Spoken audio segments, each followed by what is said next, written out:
'Tis the season, eh? Check out this article that CNN just put up this morning. In fact, it's a video, but I'm not going to play this video. It's just disgusting. But actually, this has to be one of the first times CNN is promoting some historic truth, but I'm sure they're completely unaware of it. And yes, the authors only wrote it because it would obviously make them a lot of money due to the fact that the present truth towards homosexuality is the norm for all the Vatican-inspired politics in America. I mean, a topic like this that is so shocking is bound to turn heads that better promote their book. But what shocks me is why some parents are actually upset about this, since they have been promoting Santa Claus as either a cross-dressing woman, a homosexual, or a transgender for literally decades. Well, centuries, to be honest with you. And yes, I can prove what I just said. Notice this, if you will. In Latin, as well as in Spanish, San is used before the names of so-called male saints.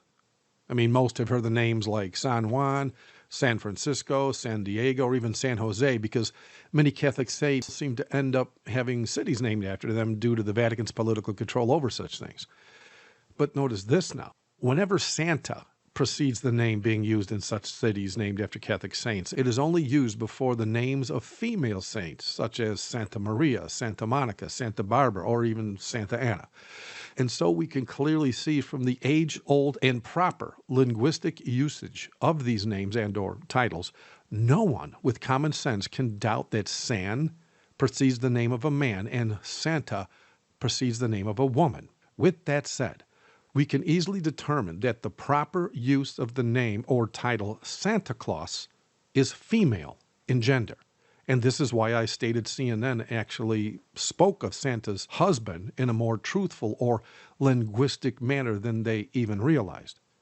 This means Santa Claus is either a cross-dressing woman, a transgender, or he is simply a homosexual that uses the female gender as a way to get close to children.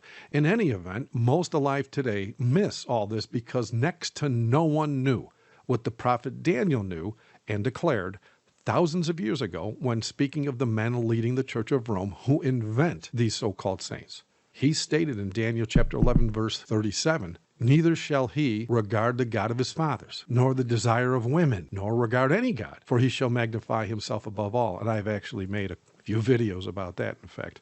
But today, with all the biblical and historical evidence compiled against the Church of Rome as being the largest known organized group of homosexual pedophiles on the planet, all throughout their long history, one would have to expect they would see the need to have someone like a Santa Claus promoted in a way for centuries so as to get little boys and little girls the world over to trust him enough for them to sit on his lap in shopping malls telling him, or her for that matter, their most cherished desires. And yes, all their parents are to blame in that they saw no sin in lying to their children about a flesh-indulgent fat man who flies around the world with reindeer, who then lands on their roof, climbs down their chimney to place gifts under a vulgar Roman phallic symbol, or Christmas tree as most call it today. And just like Santa Claus of old, the tens of thousands of articles exposing how Roman Catholic priests have used candy and toys to lure millions of little children into their bedrooms to endanger their souls, one can expect CNN, an obvious Catholic news network, to boldly promote homosexuality in a way that will be very attractive to little children the world over by using a cross-dressing pedophile known as Santa Claus. Thank you for watching. God bless.